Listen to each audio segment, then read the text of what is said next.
ஓம் சகனாவது சகனோ புனக்து சக வீரியம் கரவாவகை தேஜஸ்வினாவதீதமஸ்து மாவித் விஷாவகை. ஓம் சாந்தி சாந்தி சாந்தி. முருகன் இப்போ நமக்கு முன்னால எல்லாம் நம்முடைய தமிழ்நாட்டில் 5 வகையான நிலங்கள் உண்டு. குறிஞ்சி, முல்லை, மருதம், நெய்தல், பாலை. இதுல குறிஞ்சி நிலத்துக்குடைய கடவுள் தான் முருகன். அவருக்கு என்ன பேருன்னா முருகன், குமரன் என்னெல்லாம் நிறைய பேர்கள் உண்டு.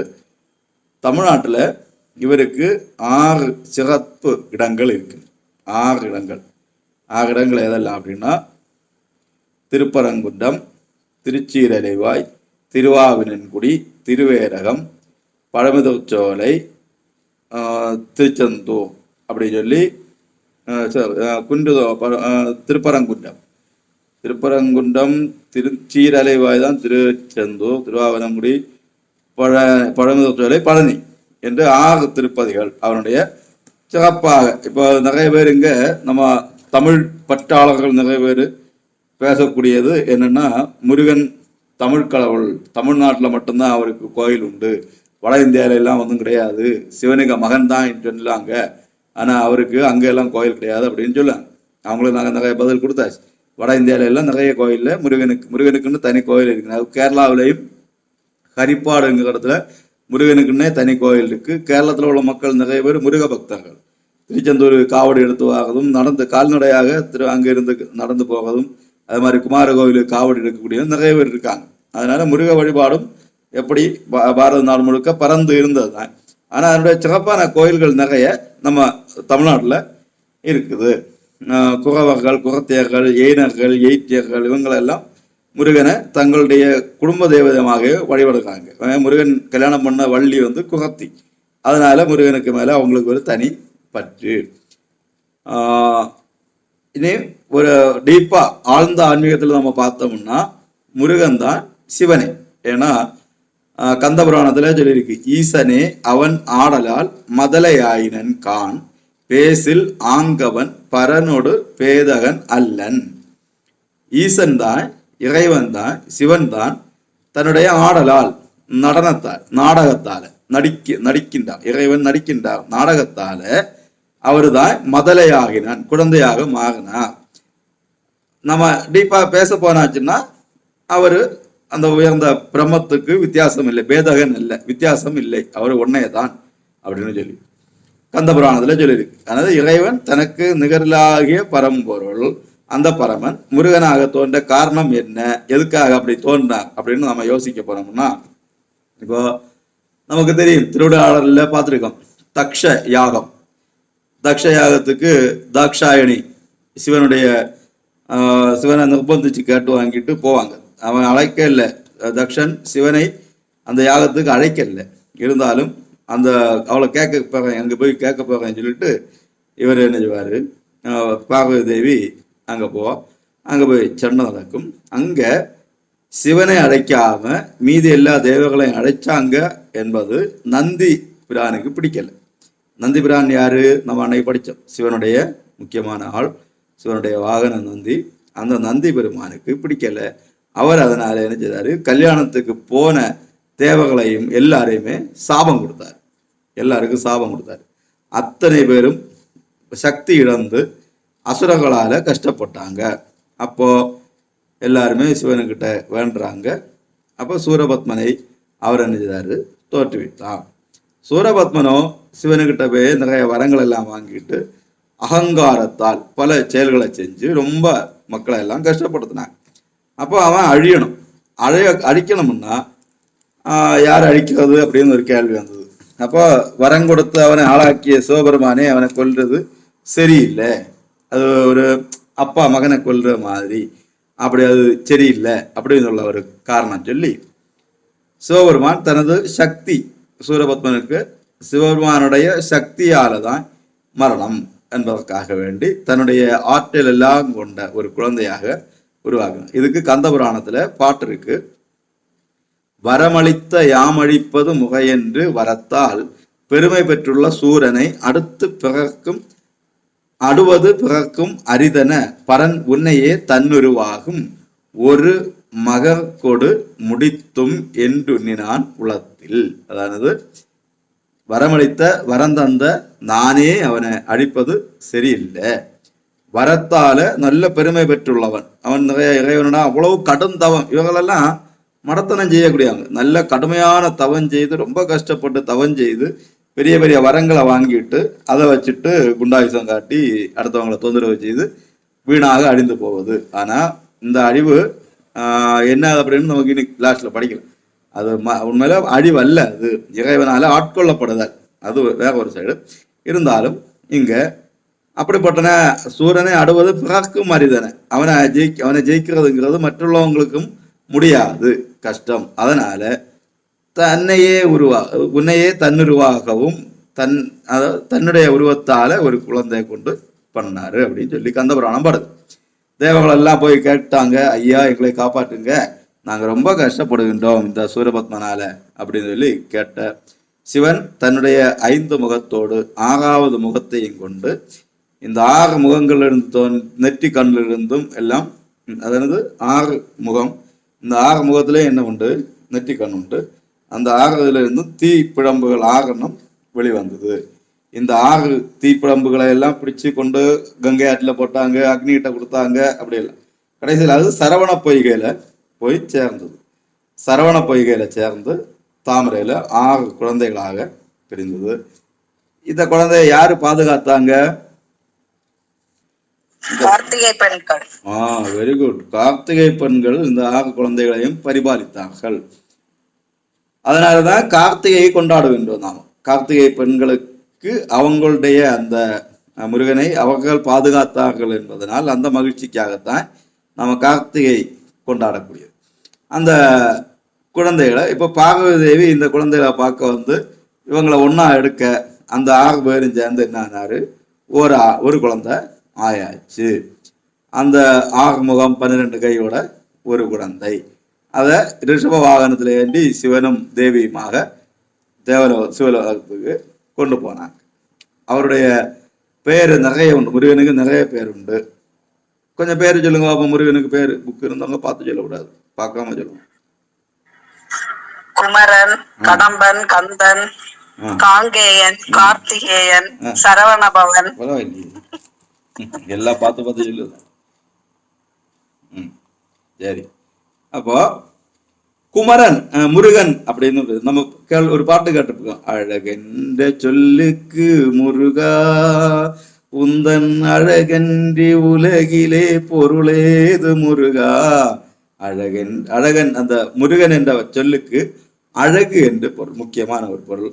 அடுத்து முருகினை உடைய நம்ம சொல்ல முறுக்கு, நல்ல முறுக்கு, கட்டு முறுக்காக இருக்கான், முறுக்கு மீச வச்சிருக்கான் எல்லாம் சொல்லுவோம் இல்லையா, நல்ல பலசாலின்னு அர்த்தம் அந்த முருகு என்ற அர்த்தம். முருகனை உடையவன், இளமையானவன், அழகானவன், நறுமணம் நிறைந்தவன், தேன்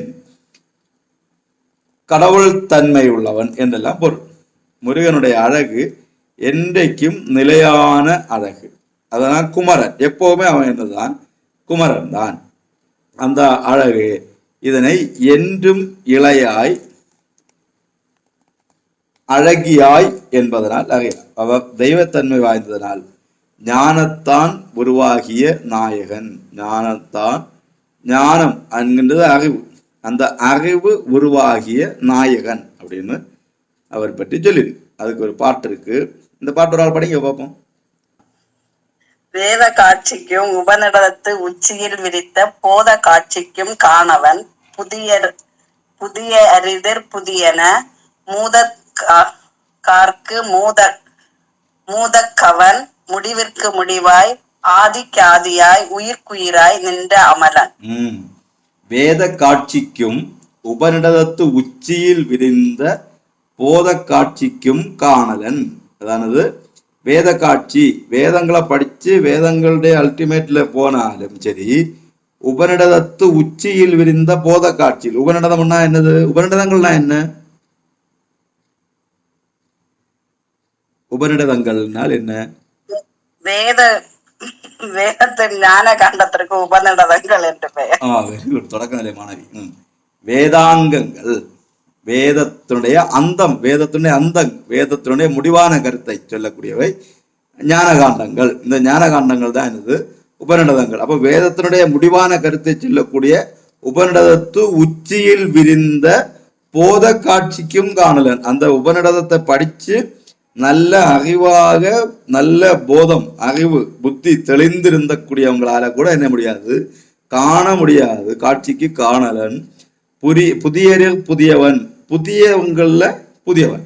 அதானது சனாதனம் என்கின்ற வார்த்தைக்கு என்ன பொருள் அப்படின்னா, சனாதனம் பழமையில் பழமையானது, புதியதில் புதியதானது. அது மாதிரி இங்க முருகனும் புதியரில் புதியவன். இப்ப புதியதை பற்றி பேசணும்னா அவரு புதியவன். மூதக்காக்கு மூதக்கவன், வயசானவங்களும் மூத்தவங்கள்ல அவன் ரொம்ப மூத்தவன். முடிவுக்கு முடிவாய், முடிவுக்கும் அந்த பக்கத்துல ஆதிக்கும் ஆதிக்கும் முன்னால உயிருக்கு உயிராக நின்ற அமலன். அமலன்னா என்ன பொருள்? அமலன் ஓகே. மலம்னா அழுக்கு. Very good. அழுக்கு இல்லாதவன். மலம்னா அழுக்கு. மலம்னா அழுக்கு இல்லாதவன். விமலைனா அதுவும் அழுக்கு இல்லாததான். விமலை, அமலன் இதெல்லாம் அழுக்கு இல்லாத, அழுக்கற்றவன். அவ்வளவு சிறந்தவன் முருகன். எப்படி வேதங்களாலேயும் உபநிடதங்களாலேயும் கண்டுபிடிக்க முடியாத அளவுக்கு, அவங்கள காண முடியாத அளவுக்கு ஆனவன். புதிய மாடர்ன்னா அவர் ரொம்ப அல்டிமேட் மாடர்ன். வேர்ல்டுன்னா அல்டிமேட் ஆன, கடைசியான, பழையது. முடிவு, அந்தத்தினுடைய அந்தம். ஆதிக்கும் ஆதியாக எல்லா உயிருக்கு உள்ள உயிராக இருக்கக்கூடியவன் அமலன். அழுக்கில்லாதவன், களங்கம் இல்லாதவன், நிர்மலன் என்று சொல்லு. அது முருகனை பற்றி சொல்லுது. மறைகளின் முடிவால் வாக்கால் மனத்தினால் அளக்கொணாமல் நிறைவுடன் யாண்டுமாகி நின்றிடு நிமலமூர்த்தி. அதானது மறைகளின் முடிவால், வேதங்களுடைய முடிவால், உபநிடதங்கள் முடிவால், வாக்கால மனசால அளக்க முடியாத, நம்மளால கெஸ் பண்ண முடியாது. இப்படி முருகன் இப்படி இருப்போம், முருகனுடைய பெற்றி, முருகனுடைய பெருமை என்னது அப்படின்னு நம்மளால சொல்ல முடியாது. அவ்வளவு கடந்தவனாய் நிறைவுடன் யாண்டுமாகி, ஃபுல்லா எங்கும் நிறைந்து எல்லா இடமும் எல்லா காலமுமாக நின்றக்கூடிய நிமலமூர்த்தி. நிமலன்னா மலன் இல்லாதவன், அழுக்கு இல்லாத மூர்த்தி. இப்ப இது தெரியும் முருகன் என்ற பெயருக்கு பொருள். இவ்வளவு புரியுதா? முருகன் என்ற பெயருக்கு பொருள். அடுத்து சரவண பொய்கையில் தோன்றியதுனால அவருக்கு சரவண பவன், சரவணன் அப்படின்னு பேர் உண்டு. சரவணம்னா அந்த மூங்கில் காடு, நாணல் நிறைந்த பொய்கை. அந்த குளத்துல சுற்றி நாணல் வளர்ந்து கிடக்கக்கூடிய நாணல் பொய்கை. அதுல இங்க ஓரோ எழுத்துக்கும் பொருள் கொடுத்திருக்காங்க. சா என்பது மங்களம், ரா என்பது ஒளி அல்லது கொடை, வா என்பது சாத்வீகம், நா என்பது போ. மங்களம், ஒளி, கொடை, சாத்வீகம், போ, இந்த தன்மைகளை எல்லாம் கொண்டது. அவர் மங்களமானவர், ஒளி மிகுந்தவர், இரக்கத்தனம் உள்ளவர், சாத்வீகமானவர், ஆனா போரும் புரிபவர். இத்தனை தன்மைகளை கொண்டவரானபடியால அவருக்கு சரவணபவன் என்று பெயர் வந்தது அப்படின்னு சொல்லு. இந்த மூல மந்திரம் ஓம் சரவண பவாய நமக. முருகனுக்கு ஒரு மூல மந்திரம் ஓம் சரவண பவாய நமக. இதுக்கு மேல வேல், குகன், கடம்பன், விசாகன், காங்கேயன் என பல பெயர்கள் உள்ளன. முருகனுக்கு விசாக நட்சத்திரம் பிறந்ததுனால விசாகன். வேல் தலைவன். குகன், குகன்னா என்ன? குகன்னா பொருள் என்ன? இதய குகையில் இருப்பவர். ஓ வேற. சரி, ஆழமானவன் அர்த்தம், ரொம்ப டீப்பானவன் அர்த்தம். டீப்பான குகன். கடம்பன், கடம்பன்னா கடம்ப வனத்தை எடுத்துட்டு. கடம்ப மரம். கடம்ப மரம் பாத்துருக்கீங்களா யாராவது? கடம்ப விருட்சம் யாராவது பாத்திருக்கீங்களா? பார்க்கலன்னா ஹரிசாக வீட்டுக்கு வந்தா போது பார்க்கலாம். டிக்கெட் உண்டு, 100 ரூபா. விசாகன். காங்கேயன் பேர் வந்து காங்கேயன்.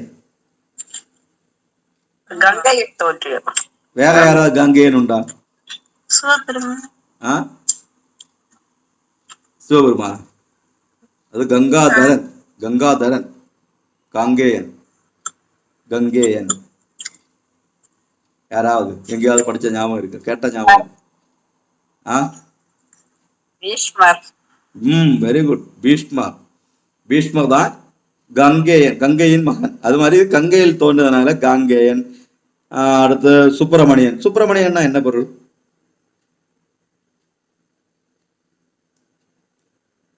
சுப்பிரமணியன்னா என்ன பொருள்? சார் உங்கள்ட்ட பாடம் எடுக்காதுன்னு சொல்லி இருக்கு, கேள்வி கேட்டு சொல்லு, அப்படிதானே? ஓகே. சுப்பிரமணியன்னா பிராமணம்னா என்னது? பிராமணன், பிராமணியம் அப்படின்னா உயர்ந்ததுன்னு அர்த்தம். பிராமண குணம் அப்படின்னா மாமிசம் உண்ணாத, வேதம் படிச்சு, தினசரி காலையில சந்தியாவந்தனம் செய்து, சாயங்காலம் சந்தியாவந்தனம் செய்து, எல்லா சந்தியாவுக்கும் சந்தியாவந்தனம் செய்து, வேதம் படிச்சு நல்ல வாழ்க்கையை வாழக்கூடியவங்க தான் யாரு? பிராமணன். அந்த பிராமணியத்திலேயும் உயர்ந்ததுன்னு அர்த்தம் சுப்பிராமணியம். சுப்பிரமணியம் அதாவது அந்த சுப்பிரமணியன் என்கின்ற வார்த்தைக்கு பொருள். அடுத்து ஷண்முகன். ஷண்முகன்னா ஆறு முகங்களை உடையவன், ஆறு முகம் உடையவன் சண்முகன். அடுத்து சரவணபவர். சரவணபவர்னா சரவண பொய்கையில பிறந்தவர், சரவண பொய்கையில் உற்பத்தியானவர். அடுத்து ஞான சக்திதரர். ஞான சக்தி யாரு கொடுத்தது? ஞான சக்தி, ஞான வேல் கொடுத்தது யாரு? பார்வதி தேவி. பார்வதி தேவி. தேவி கொடுத்த ஞான வேலை உடையவர். தேவசேனாபதி, தேவர்களுடைய சேனைக்கு தலைவன். கல்யாண சுப்பிரமணியன். எப்பவுமே அழகா 2 மனைவிகளோட காட்சி தருவார், அழகா இருப்பார், அழகா ட்ரெஸ் பண்ணிருப்பார், எல்லாம் சூப்பரா. அதனால அவருக்கு என்ன பேரு? கல்யாண சுப்பிரமணியர்னு பேரு. மயில் வாகனர். மயில் வாகனர்னா மயில் மீது மயிலை வாகனமாக கொண்டவன். இப்படி முருகனுக்கு நிறைய பெயர்கள். இனி நமக்கு வேற நிறைய பேர் தெரியும், தெரிஞ்ச வேலவன் பேரெல்லாம் படிச்சு. முருகனுக்கு 6 திருமுகங்கள் உண்டு, இல்லை 6 முகங்கள் உண்டு. ஒவ்வொரு முகமும் செய்யக்கூடிய தொழிலை பற்றி நக்கீரர் திருமுருகாற்றுப்படையில அழகாக வர்ணிச்சிருக்கின்றார். அந்த பாட்டு இருக்குது, அது யார் படிப்பா? மாயுருள் ஞாலம் மறுவின்றி விளங்க பல்கதிர் விரிந்தன்று ஒரு முகம், ஒரு முகம் ஆர்வலர் ஏத்த அமர்ந்திரிது ஒழுகி காதலினு வந்து வரம் கொடுத்தன்றே. காதலினு உவந்து,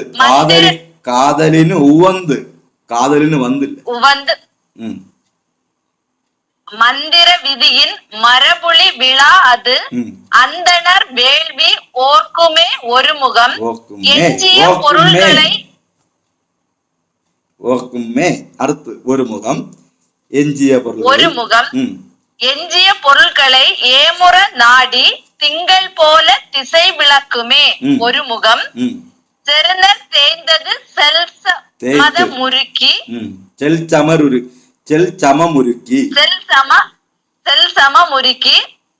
வலுபுகள் நெஞ்சமொடு களம் வேண்டன்றே ஒரு முகம். குறவர் மடமகள் கொடி போல் நுசுப்பின் மடவரல் வெள்ளியொடு நகை அமர்ந்தன்றே. வள்ளியோடு நகை அமர்ந்தன்றே. Very good. மாயிருள் ஞாலம் மறுவின்றி விளங்க பல்கதிர் விரித்தன்று ஒரு முகம். அதானது இந்த உலகம் எப்படிப்பட்டது? பிரகாசமானதா இருட்டானதா? முதல்ல எங்க உள்ளது? வெளிச்சமா இருட்டா? இருட்டு. இருட்டு. ஏன் அப்படி? வெளிச்சமா தானே இருக்கு எல்லா இடத்துலயும். சூரியன் இல்லாதப்ப தானே இருட்டு வருது. பதில் சார் சொல்லி தாருங்க. அப்படி முதல்ல உலகம் முழுக்க நிறைஞ்சிருக்கக்கூடிய ஒரே ஒரு விஷயம் இருட்டு தான். எங்க உள்ளது? இருட்டு தான்.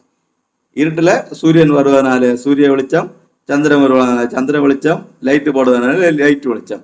இதெல்லாம் வெளிச்சங்கள் ஆக்குது. தவிர எங்க இருக்கு? இருட்டு. அது மாதிரி நாம கண்ணு மூடினாச்சுன்னா நமக்கு தெரியுது இருட்டு. நம்ம கண்ணு மூடி சிந்திச்சு பார்த்தோம்னா நம்ம பின்காலத்துல இனி வருங்காலத்துல என்ன யோசிச்சாச்சுன்னா அதுவும் இருட்டு. கடந்த காலத்தை பற்றி பார்த்தோம்னா அதுவும் இருட்டு. எல்லாமே இருட்டு தான். அதுதான் மா இருள் ஞாலம். பெரிய இருளால உள்ள இந்த உலகம், ஞாலம்னா உலகம், மகுவின்றி விளங்க. அது மகுனா குற்றம், குறைகள் இல்லாம இருப்பதற்காக பல் கதிர் விரிந்தன்று ஒரு முகம். பல கிரணங்கள், பல கதிர்களை விரித்து பிரகாசிக்க செய்வது முருகனுடைய ஒரு முகம். நாம படிச்சிருக்கோம் ஆறுமுகம். யாருக்காச்சும் தெரியுமா அந்த பாட்டு? ஆக முகங்களை பற்றி ஒரு பாட்டு உண்டு, சொல்லுங்க பார்ப்போம். ஏறு மயில் ஏறு விளையாடு பேசு முகம் சொல்லலாம்.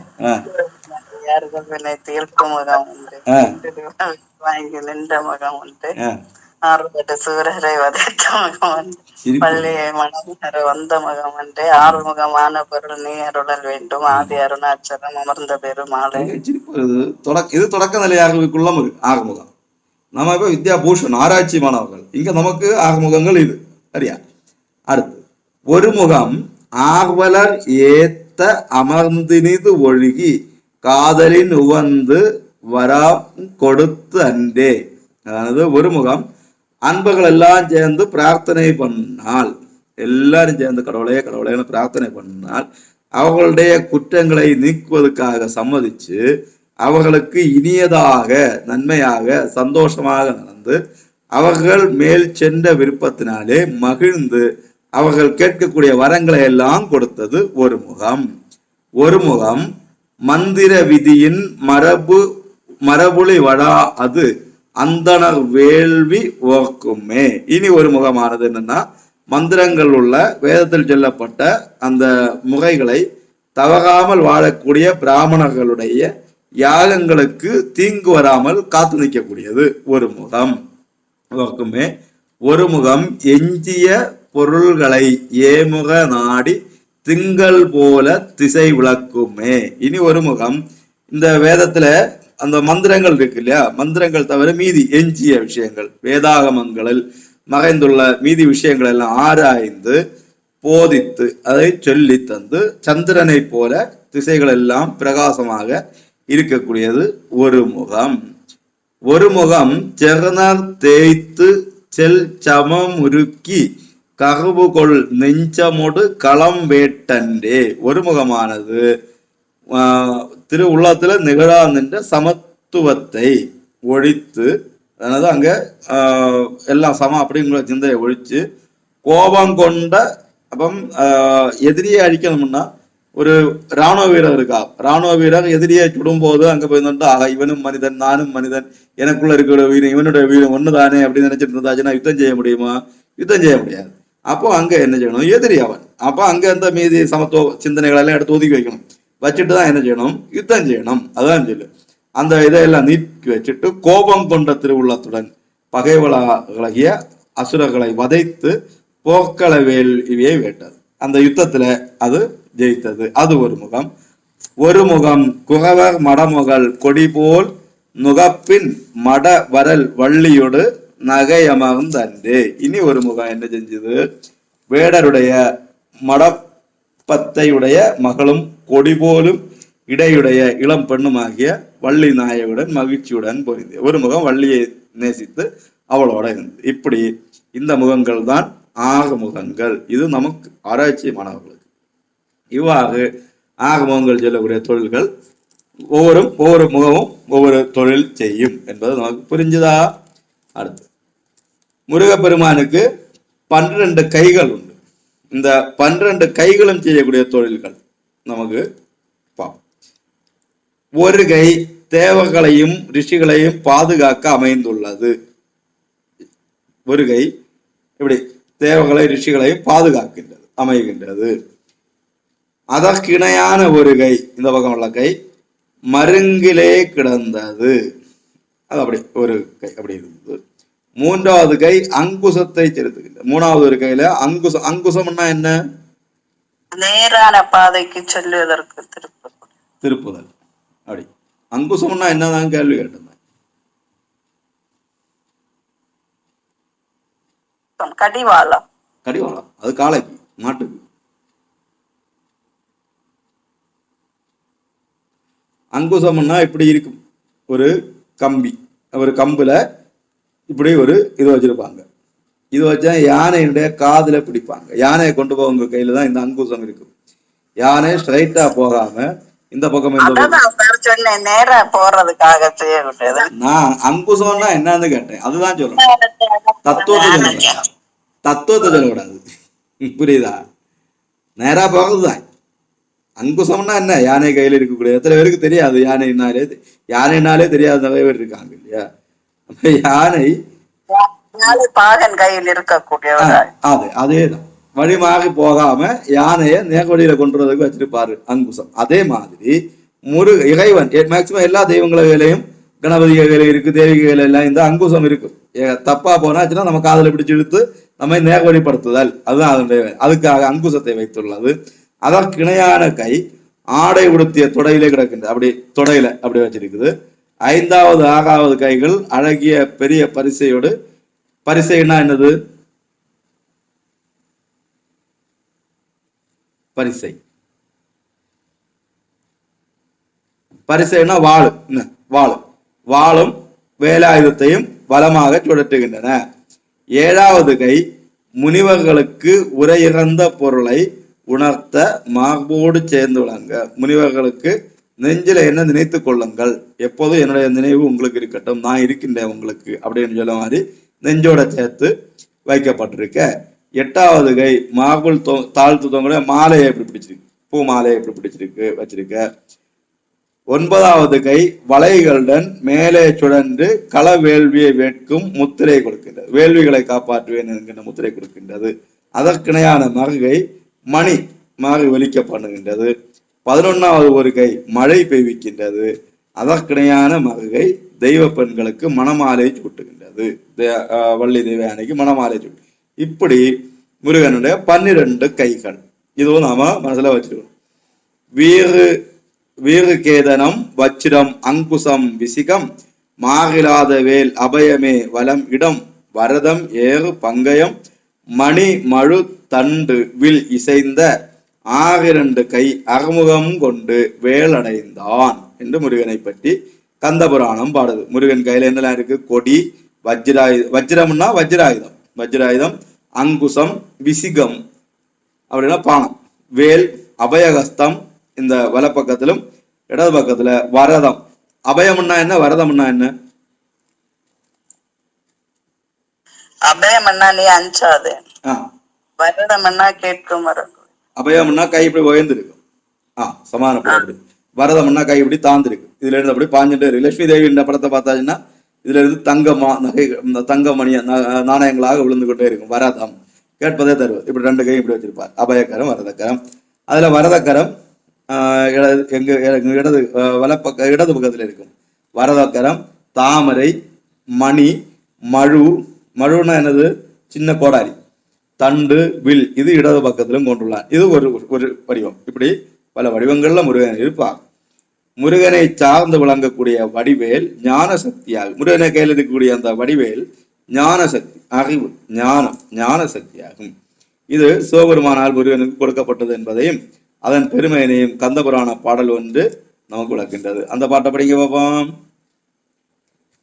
ஆயத பின்னரேவின் மூதண்ட தைம்பெரும் பூதமும் அடுவது ஏய பல்லுயிரும் ஒரு தலை முடிப்பது ஏவர் மேல் விடுக்கினும் அவர்தம் மாயிருந்திரளும் வரங்களும் சிந்தி மண்ணுயிர் உண்பது எப்படைக்கும் நாயகமாவது ஒரு தனிச்சுடர்வேல் நல்கிய மதலைகை கொடுத்தான். எப்படிப்பட்ட வேல் கொடுத்திருக்காரு பார்த்தீங்களா? ஆயத பின்னரேவின் மூதண்ட தைம்பெரும் பூதமடுவது. அந்த வேலை எடுத்து இப்படி வச்சுட்டு வீசியாச்சுன்னா மூதண்டம்னா இந்த பிரபஞ்சம், மூத்த அண்டம், இந்த பிரபஞ்சம் முழுக்க உள்ள 5 பூதமும் அடுவது. இந்த பிரபஞ்சத்தில் உள்ள 5 பூதம், நிலம், நீர், நெருப்பு, காற்று, வாயு ஆகிய 5 பெரும் பூதங்களுமே உடைஞ்சு போடுவான், தோற்று போடுவான். அப்படிப்பட்ட ஏய பல்லுயிரும் ஒரு தலை முடிப்பது, எல்லா உயிரையும் ஒரே போல தீர்த்து விடுவது. ஏவர் மேல் விட்டுக்கினும், யாருக்கு மேல விட்டாலும், அவர்தம் மா இருந்திரளும், அவன் எவ்வளவு பெரிய வீரனா இருந்தாலும், அவனுக்கு மந்திர திறமை இருந்தாலும் சரி, தந்திர திறமை இருந்தாலும் சரி, நம்ம படிச்சிருக்கோம் இல்லையா? மாறுபடு சூரரை வதைத்த முகம் ஒன்று. அதுக்கு பொருள் சொல்லுங்க பாப்பா யாராவது. மாறுபடு சூரரை வதைத்த முகம் ஒன்று. மாகுபட சூரர், மாகுபடக்கூடியன்னா சூரபத்மன் யுத்தத்துல என்ன செஞ்சான்? இங்க நிற்பான், முருகன் இங்க வேலை வாங்கும் போது அந்த பக்கம் தெரிவான், அங்க ஓங்கும் போது அங்க தெரிவான், இப்படி அங்கங்க அங்கன்னு வித்தைகள் காட்டி, மந்திர வேலைகள் காட்டி முருகனை ஏமாற்றப்பார். அப்படி மாறுபட் அந்த அப்படி அப்படிப்பட்ட என்ன திறன் இருந்தாலும் சரி, மாயிரம் திறலும் வரங்களும், அவனுக்கு என்ன வரங்கள் இருந்தாலும் சரி, சிந்தி அதெல்லாம் பிரகிச்சு போகும்.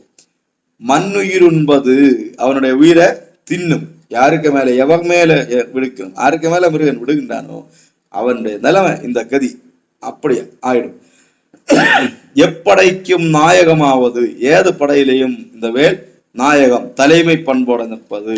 தனிச்சுடர்வேல், ஒரு தனிச்சுடர்வேல், அப்படிப்பட்ட ஒரு தனி சுடர்வேல் கதிர்வேல், அந்த கதிர்வேல் நல்கியே மதலைகை கொடுத்தான். குழந்தைய கையில சிவபெருமான் கொடுத்தா அப்படின்னு சொல்லி, மதலைன்னா இங்க முருகன், அந்த முருக குழந்தை கிட்ட கொடுத்தா அப்படின்னு வேலுடைய வீரத்தை பற்றி கந்தபுராணத்துல உள்ள பாடல். அடுத்து வேற ஒரு பாடல், வீரவேல் தாரைவேல் விண்ணோர் சிறை மீட்ட தீரவேல் செவ்வேல் திருக்கை வேல் வாரி குளித்த வேல் சோர் மார்பும் குன்றும் துளைத்த வேல் உண்டே துணை. நமக்கு என்ன துணை இருக்குன்னா ஒரு தைரியமா சொல்லுவார் திருமுருகாற்றுப்படை இல்ல. வீரவேல் வெற்றிவேல் வீரவேல் சொல்லுவாங்க. அந்த வீரவேல் தாரைவேல், எப்பவுமே வேகமாக அதிவேகமாக பொழியக்கூடியது தாரைவேல். விண்ணோர் சிறை மீட்ட தீரவேல், தேவகளை எல்லாம் சிறை மீட்ட தீர செயல் செய்த வேல். செவ்வேல் திருக்கைவேல், செவ்வேல் முருகன், அந்த செவ்வேல் முருகன் சிவந்த அழகான முருகன், அவனுடைய திருக்கையில் இருக்கக்கூடிய வேல். வாரி குளித்த வேல், வாரினா கடல், கடல்ல குளிச்ச வேல், திருச்செந்தூர்ல போக முடிச்சுட்டு கடல்ல குளித்த வேல். சோர் மார்பும் குன்றும் துளைத்த வேல், சூரபத்மனுடைய மார்பும் கிரௌஞ்சன் என்று சொல்லக்கூடிய அந்த மலையாக நின்றானே கிரௌஞ்சன், அந்த குன்றும் துளைத்த வேல், அந்த வேல் எனக்கு துணை என்று சொல்லி, இவ்வளவு இது முருகனுடைய வேலுடைய பெருமையை பற்றி சொல்லக்கூடியது. அடுத்து சூரசம்ஹாரம். சூரசம்ஹாரம் நமக்கு தெரியும், இப்பதான் சமீபத்துல தான் என்னது சூரசம்ஹாரம் முடிஞ்சது. நவராத்திரி முடிஞ்சு அந்த வரக்கூடிய நாள்ல தான் என்ன செய்யும், சூரசம்ஹாரம் நடந்தது. சூரனை முருகன் கொண்டு அது காட்சி, அதுதான் சூரசம்ஹாரம்.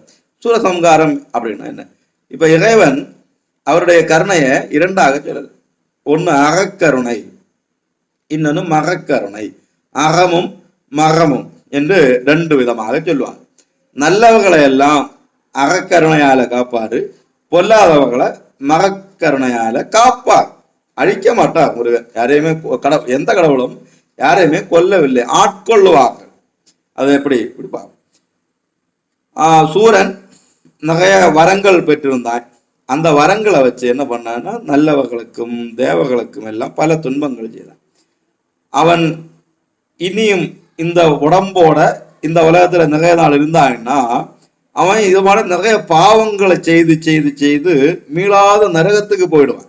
அவ்வளவு பாவங்களை அவன் செய்வான். அதனால அவன் நரகத்துக்கு போகாத தடுக்கணும். ரெண்டாவது, பெரிய தவங்கள் செய்து, கடுமையான தவங்கள் செய்து இறைவனை நேர சந்தித்து இறைவனுக்கிட்ட இருந்து நிறைய வரங்கள் பெற்றவனாகிய அவன் பெரும் பாவியாகி விட்டான் அப்படின்னா மோசம் இல்லையா? எல்லாரும் என்ன சொல்லுவாங்க, எவ்வளவு பெரிய அவன் அப்ப அவன் என்னத்துக்கு தவம் செஞ்சான், அவனுக்கு வரம் கொடுத்த கடவுளை கேட்கணும். இப்படி எல்லாம் நம்ம ஆட்கள் உடனே சொல்ல தொடங்குவாங்க இல்லையா? அப்படிப்பட்ட ஒரு நிலை வராம இருக்கணுங்கிறதுக்காக வேண்டி இத கருணையோடு நினைச்சு இறைவன் குமரநாயகனாக தோன்றி வேலாயுதத்தால் அவனது உடம்ப கூறாக்கி, வேலை எறிஞ்சு அவன் மரமாக நின்னான். அப்ப வேலை எறிஞ்சு உடம்ப கூறாக்கி ஒரு துண்ட மயிலாக்கி வாகனமாகவும் மகதுண்ட சேவலாக்கி எங்க வச்சாரு, கொடியில வச்சாரு. சேவலாக்கி கொடியிலையும் வச்சாரு. மயில் வாகனமும் சேவ கொடியுமாக. இதனை விளக்கத்தான் திருவிழா காலங்கள் அந்த சூரசம்ஹாரம் முடியும் போது முருகனுக்கு கையில முருகனை மயில் வாகனத்துல ஏற்றுவாங்க, கையில சேவல் கொடி கொடுக்கப்படும். இதிலிருந்து முருகன் சூரனை கொல்லவில்லை. கொன்னிருந்தா என்ன ஆகும், உடம்ப எங்கேயாவது வெட்டி பூத்தி இருப்பாங்க, ஏதாவது பண்ணிருப்பாங்க. ஆனா இங்க அது ஒன்றும் பண்ணல. முருகன் என்ன செய்தாரு, அவனை கொன்று அவனுடைய உடம்ப இரண்டு பாதி பண்ணி ஒரு பாதிய மயிலாக்கி தன்னுடைய வாகனமும் ஆக்கி கொண்டார், ஒரு பாதிய சேவலாக்கி தனது கொடியிலும் வைத்துக் கொண்டார். அப்படி அவனை ஆட்கொண்டதுதான் என்னது இந்த சூரபத்மனுடைய அழிவு. சூரபத்மனை கொன்னதுன்னு சொல்லி அவனை ஆட்கொண்டது. அடுத்து இப்ப அதுக்கு எக்ஸாம்பிள் நம்ம ஆசிரியர் சொல்லியிருக்காரு. என்னன்னா, ஒரு பிள்ளைக்கு ஒரு நோய் இருக்குது, பிள்ளை நோய் இருந்து வேண்டாம், பிள்ளை கையில முள்ளு குத்தி இருக்குது. முள்ளு குத்தி ஐயோன்னு வலிக்குது. நாம என்ன செய்வோம்? கூட இருந்து ஐயோ ஐயோ நம்ம அழுதுட்டு இருப்போமா? நல்ல அம்மானா என்ன செய்வாங்க? பிள்ளை கையை பிடிச்சு வச்சு ஒரு ஊக்கு எடுத்து அந்த ஊக்கால அந்த முள்ள குத்தி எடுப்போம் இல்லையா? குத்தி எடுக்கிறது குழந்தைங்க மேல வைராக்கியமா, கோவமா? இல்ல, குழந்தைங்க மேல உள்ள அன்பால, ஐயோ என்னுடைய பிள்ளை கஷ்டப்படுகின்றதே, தவிக்கின்றதே என்கின்ற பாசத்தால அந்த முள்ளை அப்படியே நாம என்ன செய்வோம்? இன்னொரு முள்ளால இலக்கெடுப்போம். இது எப்படி அந்த குழந்தைக்கு வேண்டி செய்வதோ அது போலதான் சூரபத்மன் போன்ற அசுரங்களை இறைவன்கள் அவதாரம் எடுத்து வந்து ராவணனை கொண்டதும் எல்லாமே அப்படிதான். இறைவன் அவதாரம் எடுத்து வந்து இவங்களை கொல்லுகிறார்கள் என்று சொன்னால் அவர்களை இந்த பாவத்திலிருந்து மீட்கின்றார்கள் என்று பொருள். ஓகேயா? தந்தை தாய் பெற்ற தத்தம் புதல்வர்கள் தஞ்சொல் ஆற்றின் வந்திடாவிடில் உருக்கி வளாரினால் அடித்து தீய பந்தமும் இடுவரெல்லாம் பார்த்திடு பரிவேயாகும் இந்த நேர்முகமை என்றோ ஈசனா முனிவு வேண்டும். நோய் வந்தா இங்க என்ன சொல்லிருக்கு? கத்தியால் அறுத்து, வாளால் அறுத்து, சுட்டு இப்படி எல்லாம் செய்து அந்த நோயை தீர்ப்பாங்க இல்லையா? அது மாதிரி சொல்லி. ஓகே, இது ஞான சித்தி திருவிருத்தத்தினால் அறியலாம். சூரன் ஆணவ மலம் நிறைந்த ஒரு உயிர். ஆணவ மலம், ஆணவம் என்கின்ற அந்த மலம் முதிர்ந்து கட்டியாகி போன உயிர் ஒருபோதும் இறைவனை காணாது. கடவுளை பற்றி அந்த மனம் சிந்திக்க வச்சாது. ஆணவம் நான் என்கிட்ட இப்ப இரணியன் இருந்தான், எல்லாரும் இரணியாய நமகான் சொல்லு, இரணியாய நமகான் சொல்லு அப்படி சொல்லி எல்லாருக்கும் ஆடட்டான் இல்லையா? அப்படி எல்லாரையும் கஷ்டப்படுத்தக்கூடிய அந்த புத்தி தான் வரும். ஆணவம் இருந்தாச்சு, நான் என்கின்ற அந்த இது வந்தாச்சுன்னா அந்த எண்ணம் தான் வரும். ஆணவம் மலர்ந்திருக்கக்கூடிய காலம் வரை அது பிறந்து இறந்து பிறந்து இறந்து கஷ்டப்பட்டு கொண்டே இருக்கும். அதனால அதனுடைய அந்த ஆணவ முனைப்பினை அடிக்கணும். அதுக்கு பிணி மூப்பு சாக்காடு இல்லாத இறைவனோட ஒன்றி வாழணும். அதுக்கு வழி ஆணவ மலத்தை போக்குவது. அதுக்காக வேண்டித்தான் அந்த ஆணவ மலத்தை போக்குவதற்கான சக்தி உடையவராகிய கடவுள் இறைவன் அந்த உயிர்களுக்குள்ள கூட வந்த கருணையனால ஆணவ மலமாகிய அந்த சூரனுடைய ஸ்தூல உடம்ப போக்கி ஆணவ மலம் நீங்கின ஆன்மாவை தன்னோடு சேர்த்து கொள்கிறான். இப்படி இந்த எல்லாரையும் காப்பாற்றுவார் என்பது அதனுடைய பொருள். இனி சேவல் கொடி. இறைவன் நாதாதீதன், நாதவிந்து கலாதி நமோ நம அப்படி பாடுவோம். நாதங்களுக்கெல்லாம் நாதமும் நாதாந்த முடிவும் காணாத போதன் எல்லாம் கடந்த அறிவு உள்ளவன். எல்லாம் நாதத்தில் ஒடுங்க, அந்த நாதம் போய் இறைவனில் ஒடுங்கும். இப்ப நாம பார்த்துட்டு நமக்கு தெரியும், சேவல் சேவல் என்ன சொல்லும்? காலையில சேவல் அலாரம் அடிக்குமே, என்ன சொல்லும்? கொக்கரக்கோ அப்படின்னு சொல்லும். கொக்கரக்கோ தத்துவத்தை புரிந்து கொள்ளுங்க. பாருங்க, காலையில அந்த சேவல் கூவுது கொக்கரக்கோ. கொக்கரக்கோ அப்படின்னா கொக்கு அப்படின்னா சூரனாகிய மாமரம். சூரபத்மனை அவன் மரமா நின்னான் இல்லையா? அந்த மரத்துக்கு பேரு தான் கொக்கு. அதை அறுத்து வீழ்த்திய கோ தலைவன். எவ்வளவு அழகா அந்த இதை கொண்டு வந்திருக்காங்க. கொக்கரக்கோ சூரபத்மனாகிய மரமாக நின்ற சூரபத்மனை அறுத்து வீழ்த்திய தலைவனாகிய முருகன் என்று தினந்தோறும் சேவல் கோழி காலையில் எழுப்பி நமக்கு சொல்லுது கொக்கரக்கோ. அதனால நாதத்தை முடக்கக்கூடிய சேவலை கொடியாக கொண்டு முருகன் விளங்குகின்றார் என்பதை அறியலாம். வள்ளியம்மை தேவயானை திருமணம். முருகனுக்கு 2 மனைவிகள் நமக்கு தெரியும், வள்ளி தேவயானை. இவங்க 2 பேருமே முன் ஜென்மத்துல திருமாலுடைய விஷ்ணுனுடைய திருமாலுடைய மக்களாக்கும். அவங்களுக்கு சுந்தரி அமுதவல்லி, சுந்தரவல்லி அமுதவல்லி சொல்லுவாங்க. சுந்தரி அமுதவல்லி 2 பேரு திருமாலுக்கு மக்களானால இவங்க சக்தியினுடைய வடிவம் இச்சாசக்தி கிரியாசக்தி என்று சொல்லுவாங்க.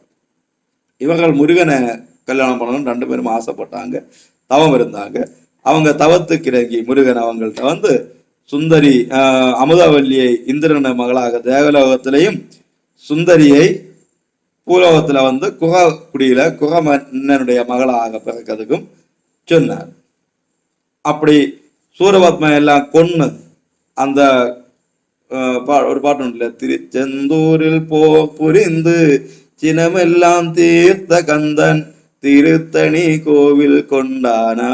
அந்த முருகன் போர் புரிஞ்சு யுத்தம் எல்லாம் தீர்ந்து சந்தோஷமாக கடல்ல குளிச்சு சந்தோஷமாக ஆன பிறகு திருமணம் செய்து கொண்டார். அப்படி இந்த சூரபத்மனை கொன்ன தேவர்களுக்கு நன்மை செய்ததுனால இந்திரன் தேவேந்திரன் மகிழ்ந்து தேவயானையை முருகனுக்கு திருமணம் பண்ணி கொடுக்கின்றார். அடுத்து வள்ளியம்மை திணைப்புனம் இருக்கக்கூடிய இடத்துல நமக்கு தெரியும், செம்மான் மகளை திருடும் திருடன், அப்படி செம்மான் அந்த வேடனுடைய மகளை திருடும் திருடன், அவள்கிட்ட போய் அவள்கிட்ட வேஷம் காட்டி வயசான ஆளாக போய் என்ன கல்யாணம் பண்ணணும்னு கேட்டு அவ விரட்ட, திருப்பி பார்த்தா கணபதி கிட்ட சொல்லி கணபதி யானையாக வந்து அவளை பயப்படுத்த, அப்படியே இல்லாம சேர்ந்து அவளை திருமணம் சொல்லி கொண்ட அந்த வள்ளி திருமண தத்துவம். வள்ளி திருமண தத்துவம் எடுத்துக்க அப்படின்னு கேட்டா சிவஞான போதத்துல 8வது சூத்திரம். சிவஞான போதம் கேள்விப்பட்டிருக்கீங்களா? அப்படி ஒரு புக் உண்டு, 12 பாட்டோ என்னதான் அந்த இதுல உண்டு. மொத்தம் புக்கு பார்த்தா இவ்வளவு பெரிய புக்கா இருக்கும். அந்த சிவஞான போதத்துல டாப்பான புக், நம்ம மேற்கொண்டது அவருடைய எழுத்து. 8வது சூத்திரத்துல உயிர் தன் இயல்பகையாது கருவிகளின் இயல்பே தன் இயல்பென மயங்கி உணர்வற்று கிடக்கும் பொழுது இறைவன் தோன்றி உணர்வினை நல்கி உபதேசித்து தன்னோடு இடந்தக சேர்த்து கொள்வார் என்பது தத்துவம். அதாவது நம்ம எல்லா உயிர்கள் தான், எல்லா உயிர்களுமே தன் இயல்பு அறியாது, தான் யாரு, தன்னுடைய இயல்பு என்ன, அதை பற்றி தெரியாம கருவிகளின் இயல்பு, கருவிகள் எல்லாம் மெய்வாய் கண் காது மூக்கு இவையெல்லாம் கருவிகள். காது கேட்கக்கூடியது ரசமா இருக்கும், பாட்டு கேட்கக்கூடியதெல்லாம் ரசமா இருக்கும், சாப்பிடுவது நல்ல சுவையாக இருக்கும், நல்ல மனம் கிடைக்கணும், தீண்டுதல் சுகம் என்று நினைக்கும், இப்படி காணுதல் சுகம் என்று நினைக்கும். இப்படி கருவிகளால காணக்கூடியதை கருவிகள் அனுபவிப்பது எல்லாம் தன்னுடைய சந்தோஷம் என்று தன்னுடைய இயல்பென மயங்கி அப்படியே கிடக்கும் போது இறைவன் தோன்றி உணர்வு கொடுத்து இவர்களை தன்னோடு இரண்டாக சேர்த்து கொள்வார். அப்படிதான் வள்ளி இங்க பூமியில வந்து திணைப்பழம் காத்து புட்டு மாவு இடிச்சு புட்டு தேனை வச்சு சாப்பிட்டு வயல் காத்து கொண்டு நடந்தான். அந்த வள்ளியை முருகன் வந்து அது சொல்லி இது சொல்லி எப்படியும் தட்டி எழுப்பி அவளை தன்னுடையதாக ஆட்கொண்டார். அப்படி செய்வாங்க. இப்ப ஐம்புல வேடரின் அயர்ந்தனை வளர்ந்தன தம் முதல் குருவுமாய் தவத்தினில் உணர்த்து விட்டு அந்நிய மின்மையில் அரண்கடல் செல்லுமே. இந்த ஐம்புலங்களாகிய வேடர்கள்ல அயர்ந்து மயங்கி இருக்கக்கூடியவங்களை குருவாக வந்து தவத்துல உணர்த்த விட்டு அவங்கள ஒன்னாக்கி கொள்வார் முருகன் என்று சொல்லி இதோட முருகனுடைய தத்துவம் தீர்ந்தது. அடுத்து சண்டேஸ்வரர். சண்டேஸ்வரர் பார்த்திருக்கீங்க? எங்க இருப்பாரு சண்டேஸ்வரர்? சொல்லுங்க பாப்போம். யாரையும் அணக்கம் இல்லை. சண்டேஸ்வரர் எங்க இருப்பாரு? சிவங்கோயில்ல. எங்க இருப்பாரு? சிவங்கோயில்ல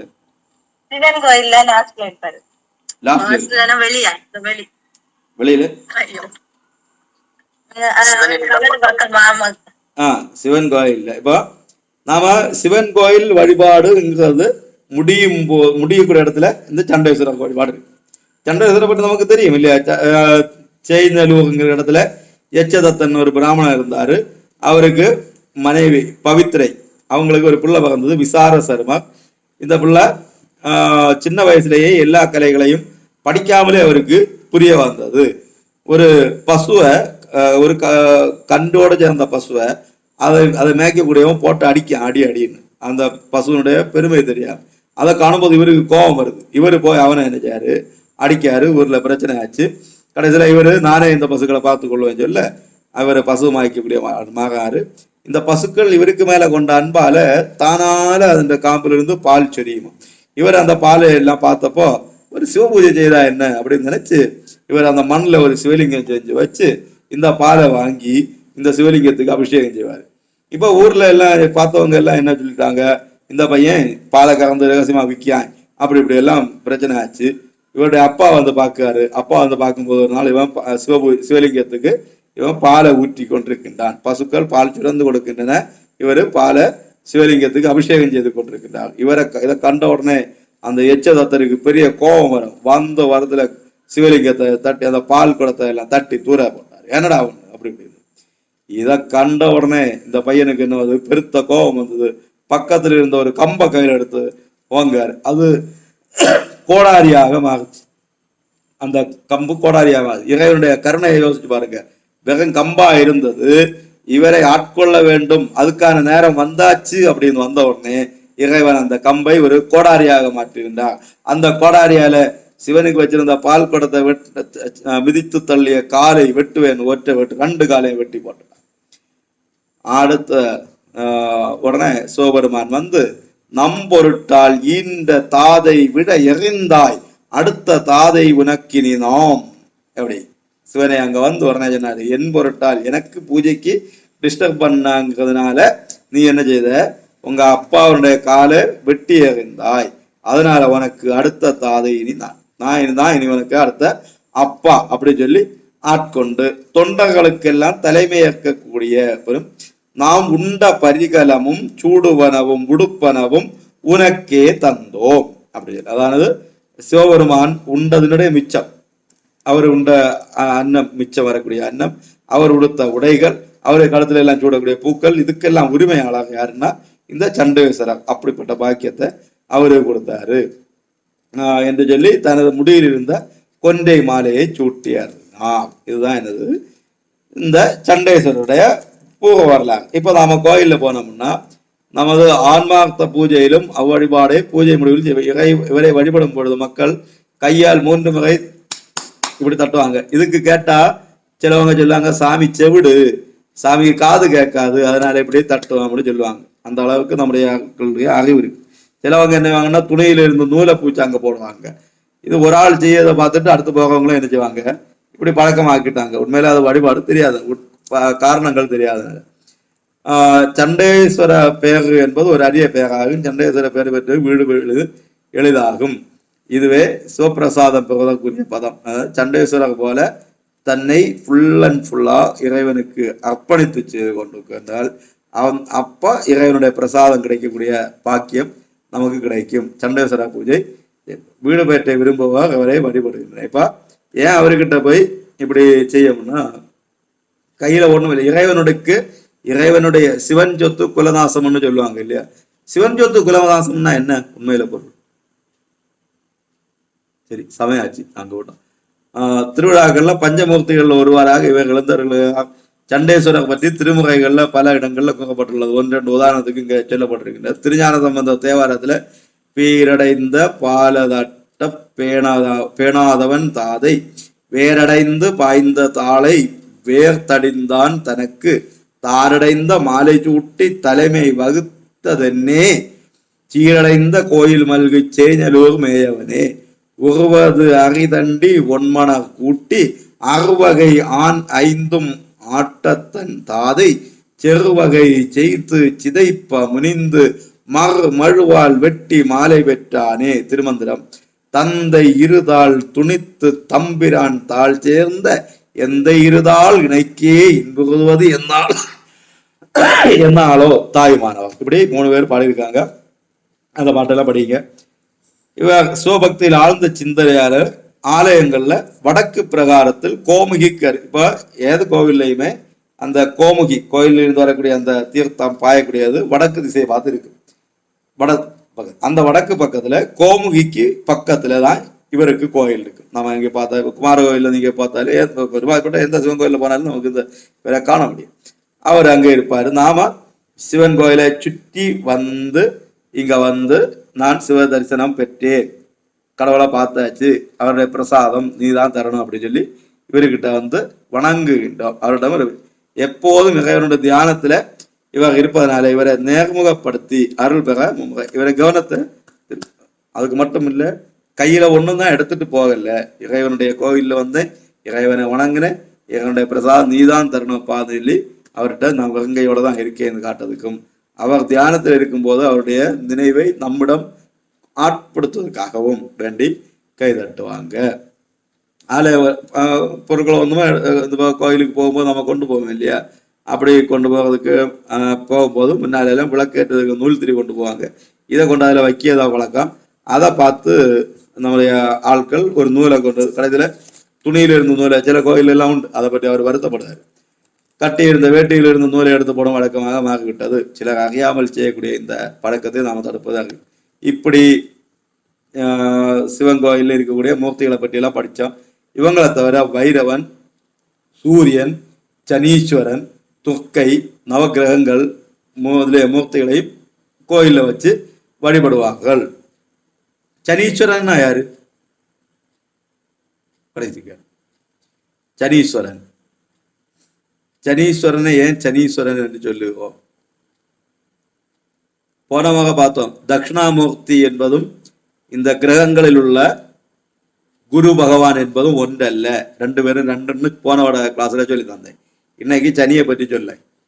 யாரு சனியை பற்றி என்ன தெரியும்? சனீஸ்வரன் என்று ஏன் சொல்லுகின்றோம்? யாராவது பதில் சொல்லுங்க. சொன்னா சொல்லுங்க. ரகசியமான விஷயம்.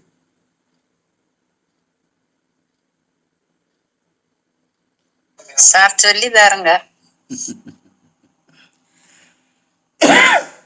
சிலவங்க சொல்லுவாங்க, பெரிய நல்ல ஜோதிடர்கள் கூட இந்த தப்ப பண்றாங்க. சனி ஈஸ்வரன், சனியத்தான் ஈஸ்வரன் என்று சொல்லுகின்றோம். சனி அப்படிப்பட்டது அப்படிப்பட்டதுன்னெல்லாம் அறியாம சொல்லுவாங்க. அந்த வார்த்தையினுடைய பொருள் தெரியாம சொல்லுவாங்க. உண்மையிலே சனைச்சரன் அர்த்தம். சனேகி சரண். சனேகி சரண் அப்படின்னா மென்மையாக மெதுவாக போவன்னு அர்த்தம். சரண் அப்படின்னா போகக்கூடியதுன்னு அர்த்தம். மென்மையாக மெதுவாக போகக்கூடியவன்னு அர்த்தம். நம்முடைய சனி பகவான், நம்முடைய சனி ஊனமுற்ற ஆளாக, அவருக்கு ஒரு கால் ஊனம். அவர் அதனால நடக்கும்போது ஸ்லோவாகத்தான் நடப்பார், மெதுவாகத்தான் நடப்பார். அதனால சனைகி சரண், மெதுவாக போவாங்கன்னு சொல்லியிருக்கு. இப்ப நம்ம ஜாதக கட்டத்தை பார்த்தோம்னா, ஜாதக கட்டத்துல 12 ராசியையும் சனி ஒரு தடவை சுற்றி வர்றதுக்கு 30 வருஷம் ஆகும். ஒரு தடவை 12 ராசியை சுற்றி வருதுக்கு. சூரியன் இதை 1 வருஷத்துல சுற்றி வருவார். ஒரு ராசியில அடுத்த ராசிக்கு 1 மாசத்துல போவார். ஆனா இந்த சனி 2.5 வருஷம் ஆகும் ஒரு ராசியிலிருந்து அடுத்த ராசிக்கு போகுது. நமக்கு தெரியும் 7.5 சனி, 8 சனி, 4 சனி அப்படி எல்லாம் படிச்சிருப்போம், தெரிஞ்சிருப்போம். நம்ம வாழ்க்கை நம்ம ஜாதகத்துல எல்லாம் பார்க்க பழக்கம் காணும். எனக்கு இப்ப 7.5 சனி வந்துருக்கு அப்படின்னா இந்த இது ஒரு ராசியில 2.5 வருஷம் இருக்கும். அப்படி மெதுவாக போவதனால சனி சரண் அப்படின்னு சொன்னாங்க சமஸ்கிருதத்துல. அதை நம்ம ஆளுவா சிம்பிளா சனீஸ்வரன் சனீஸ்வரன் சொல்லி சனியை பகவான் என்று மாற்றி விட்டார்கள் என்பது அதனுடைய ஒரு உண்மை. 2வது உண்மை நீங்க புரிஞ்சிருக்கீங்க. என்னைக்காவது இந்த இருக்கக்கூடிய பேரெல்லாம் எனக்கு ஞாபகம் இருக்கு, நேரில் காணவும் கேட்பேன் இந்த கேள்வியெல்லாம். சரி, அப்போ இதுவரைக்கும் முடிஞ்சாச்சு. இனி நாராயணர் தான் இருக்கு. அதனால முருகன் அந்த செக்ஷன் முடிஞ்சாச்சு. இதுல ஏதாவது சந்தேகம் இருந்தால் கேட்கலாம், ஏதாவது கருத்துக்கள் இருந்தால் சொல்லலாம். சார், சண்டேஸ்வரன் வந்து அவங்க அப்பாவுக்கு காலை வெட்டினது தவறல்ல? இது வந்து நமக்கு தவறு. நாம சாதாரண நிலையிலிருந்து நாம பார்க்கலாம். நாம அம்மா அப்பா அப்படி அவங்கள உயர்ந்தவங்க, நாம தாழ்ந்தவங்க நிலைமையில இருந்து நாம அவங்கள பார்க்கறதுனால நமக்கு தவறு. நாம செய்யக்கூடாது. ஆனா நாமும் செய்யலாம். எப்போ அந்த சண்டேஸ்வர அளவுக்கு, அதாவது ஒரு பசுவை அதை மேய்க்கக்கூடியவன் அடிச்ச போது அவனை போய் அடிக்கக்கூடிய அளவுக்கு இவருக்கு அந்த பசுவுக்கு மேல அந்த உயிருக்கு மேல பாசம் வருகின்றது. நாம அப்படி பண்ணுமோ? பண்ண மாட்டோம். நாம போய் அடிச்சாச்சுன்னா என்ன ஆகும்? இப்போ வட இந்தியாவில் இது மாதிரி அடிக்க போனப்போதான் பீஃபு தின்னான்னு சொல்லி அடிச்சு கொண்டான்னு சொல்லிட்டு பிரச்சனை எல்லாம் பண்றாங்க. அதே மாதிரி ஆயிடுமே அந்த பயந்து நாம என்ன செய்வோம்? பேசாம இருப்போம். ஆனா அவர் அதை பற்றி எல்லாம் சிந்திக்கல. அந்த உயிரை காப்பது கடமைன்னு ஓடனாரு இல்லையா? அந்த அளவுக்கு பரிபக்குவம், அந்த அளவுக்கு மேம்பட்டாச்சுன்னா அடுத்து அப்படிப்பட்ட ஒருத்தருக்கு பக்கத்துலதான் பசுக்கள் தானாக பால் சொரிஞ்சது. நாம நின்னா பசு பால் சொரியுமா? நாம பால் கறந்தாலே பால் சொரியாது. எவ்வளவு கஷ்டப்பட்டு பால் கறக்க வேண்டியிருக்கு. அப்போ இங்க அவருக்கு பக்கத்துல வந்து நின்று அது பால் சொரியுது. அப்போ அந்த அளவுக்கு அவர் மேம்பட்டவராக இருந்தார். அந்த அளவுக்கு பக்தியால பண்பட்டவராக இருந்தாரு. அந்த இடத்துல அப்பா மகன் என்பதல்ல பங்கமாகுது. அங்க இறை தொண்டும் அதுக்கு விரோதமாக யார் வந்தாலும், அந்த இறை தொண்டுக்கு விரோதமாக யார் வந்தாலும் கொள்ளலாம். மகாபலி ஒரு பிரகலாதன் இரணியனை கொல்லதுக்கு கூட்டுதானே நின்னாரு. இரணியனை கொல்லதுக்கு அங்க வந்து ஐயோ மகன் அப்பா நரசிம்மன் சொல்லி கொல்லும் போது பார்த்து கொண்டு நின்னாருன்னு எல்லாம் கேட்க முடியாது இல்லையா? ஏன்னா அவர் செய்த செயல் அது தப்பு, அவருக்கு தெரியல. இனி இங்கேயும் அதே இதுதான். தன்னுடைய இப்படிப்பட்ட ஒரு நல்ல உத்தமமான மகனை கிடைச்சிருக்கே, அவன் இப்படி பூஜை பண்ணதுக்கு பசுக்கள் பால் கொடுக்கின்றதே அப்படின்னு சொல்ல பெருமைப்படாம அங்க தன்னுடைய கீழான புத்தியை காட்டினதுனால அந்த அப்பாவுக்கு அது கிடைச்சு. அசதோமா சத்கமயா தமசோமா யோதர்கமயா மத்தியோகமா அமிர்தம் கமயா. ஓம் சாந்தி சாந்தி சாந்தி. வணக்கம். நமஸ்காரம்.